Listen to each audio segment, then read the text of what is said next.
কুমড়োর কিন্তু প্রচুর উপকারিতা, তো আপনারা একবার সাধারণ কুমড়ো দিয়ে এইরকম অসাধারণ একটা রেসিপি বানিয়ে খেতে পারেন। একবার খেলে সারা বছর মুখে স্বাদ লেগে থাকবে। নমস্কার বন্ধুরা, সুপ্রিয়া কিচেনে আবারও আপনাদের সবাইকে স্বাগত জানাই আরও একটা রেসিপিতে। কুমড়োয় প্রচুর পরিমাণে প্রোটিন থাকে, আর কুমড়ো কিন্তু আমরা সবাই খেতে ভালোবাসি। তো কুমড়োর আপনারা বিভিন্ন রকম রেসিপি খেয়েছেন, কিন্তু আজকে এই কুমড়ো দিয়ে আমি একদম নিরামিষ একটা রেসিপি শেয়ার করব। আপনারা পুরো ভিডিওটা প্রথমে থেকে শেষ পর্যন্ত দেখবেন। এই রেসিপিটা কিন্তু সম্পূর্ণই আলাদা, আর খেতেও কিন্তু অন্যরকম স্বাদ হবে। তো আশা করছি আপনাদের অবশ্যই ভালো লাগবে। প্রথমে আগে কুমড়োটা কেটে নেবো। কুমড়োটা আগে ভালোভাবে কাটতে হবে, তারপরে রান্নাটা তো হবে পরে।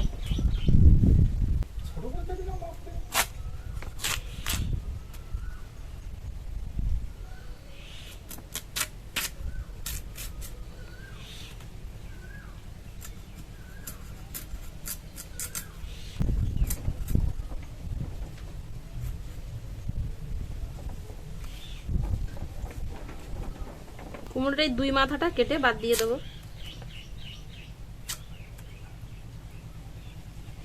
খালি এই মাঝখান থেকে ঠিক এরকম ভাবেই এরকম মোটা মোটা করে নেবো। দেখুন,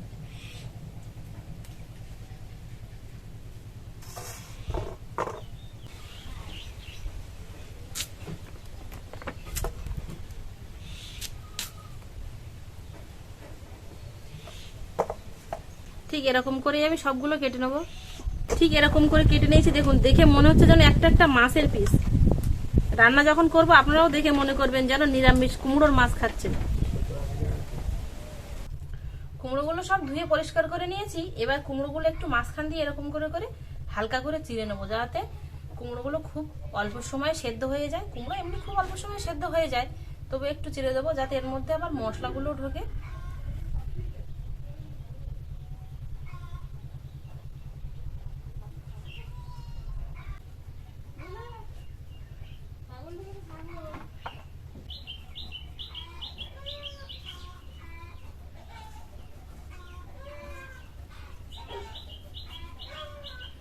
দেখুন, ঠিক এরকম করে আমি হালকা করে কেটে নিয়েছি।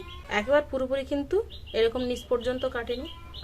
সবগুলো কেটে নিয়েছি। এবার এর মধ্যে কিছু মশলা দিয়ে মিশিয়ে নেব।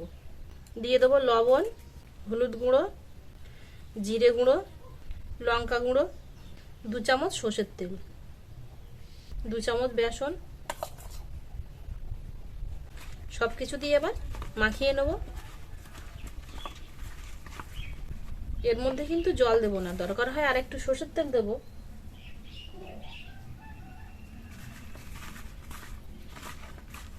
কিন্তু জল দেব না। অল্প একটু কসুরি মেথি দেব, সামান্য পরিমাণে।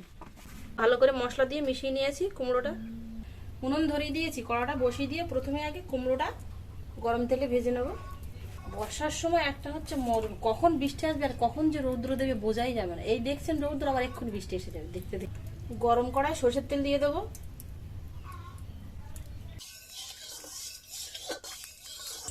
গরম তেলে কুমড়োগুলো ছেড়ে দেবো।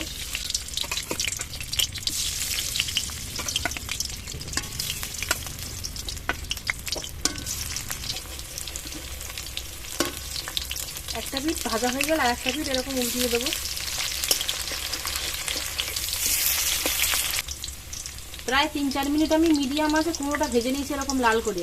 এবার তুলে নেব। দেখুন কালারটা এসছে কত সুন্দর বন্ধুরা। তা দেখে মনে হচ্ছে যেন বড় বড় কাতলা মাছের পেটি ভাজা। দেখুন,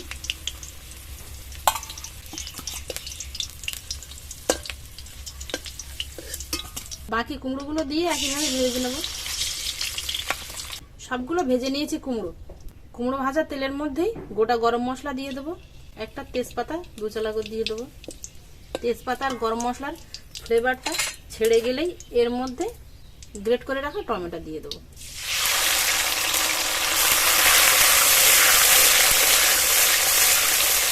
আদা আর কাঁচা লঙ্কা বাটা,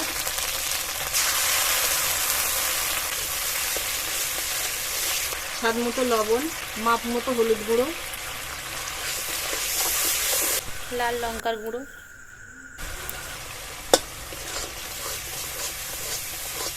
খানিকক্ষণ কষিয়ে নিয়েছি। এবার এর মধ্যে দিয়ে দেবো ধনে গুঁড়ো, জিরে গুঁড়ো,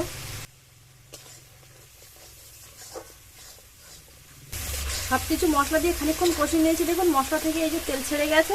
এবার এর মধ্যে 2 চামচ টক দই দিয়ে দেবো।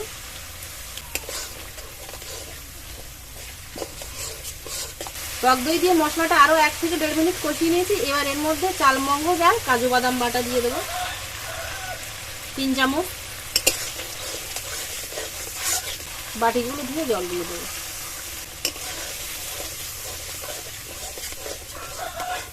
দিয়ে দেবো 1/2 চামচ চিনি।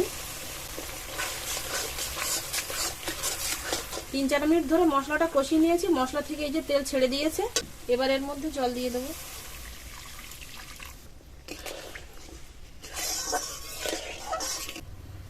গ্রেভিটা দেখুন ফুটে বেশ অনেকটাই কমে গেছে, একটু গাঢ় গাঢ় মতো হয়ে গেছে। এবার এর মধ্যে ভেজে রাখা কুমড়োগুলো দিয়ে দেবো। এবার উনুনের জালটা জোরে দিয়ে রান্নাটা করে নেব। কুমড়োটা ভাজার সময় 90% মতো সেদ্ধ হওয়া ছিল। এবার ঝোলের মধ্যে বেশিক্ষণ ফোটাতে লাগবে না, 10% এমনি ফুটতে ফুটতে সেদ্ধ হয়ে যাবে। দেখে কি মনে হচ্ছে বন্ধুরা? দেখে মনে হচ্ছে যেন বড় বড় মাছের পেটে ঝাল বানাচ্ছি, তাই না? আপনারা কিন্তু অবশ্যই কমেন্টে জানাবেন যে কেমন লাগছে দেখতে। গ্রেভিটা আরেকটু কমিয়ে নেব। এর থেকে কিন্তু আর ঝোলটা কমাবো না, এরকমই গাঢ় রাখবো। ওপর দিয়ে একটু শাহি গরম মশলার গুঁড়ো দিয়ে দেবো। আর দিয়ে দেবো 1/2 চামচ কসুরি মেথি। কসুরি মেথির ফ্লেভারটা কিন্তু খুবই ভালো, যা সবাই খেতে পারবে।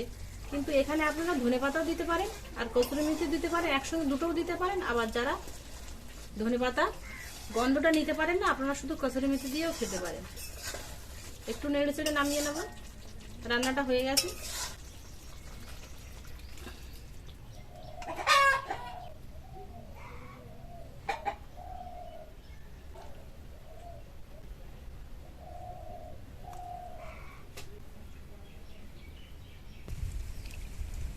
কুমড়োটা দেখুন কত সুন্দর সেদ্ধ হয়ে গেছে।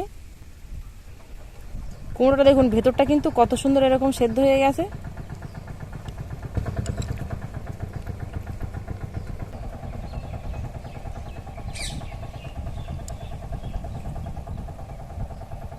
মাছের খাদ্য দিয়ে পুরোপুরি বসে বসে খাচ্ছি। রেসিপিটা এতটা সুন্দর টেস্টি হয়েছে কি বলবো বন্ধুরা আপনাদের। এটা ভাত, পরোটা, রুটি সব কিছুর সাথে খেতে পারবেন, দারুণ হবে খেতে। আর আমার মাছগুলো দেখুন আটা দিয়েছে সব কীরকম খাচ্ছে দিকে কপ কপ করে জলের মধ্যে।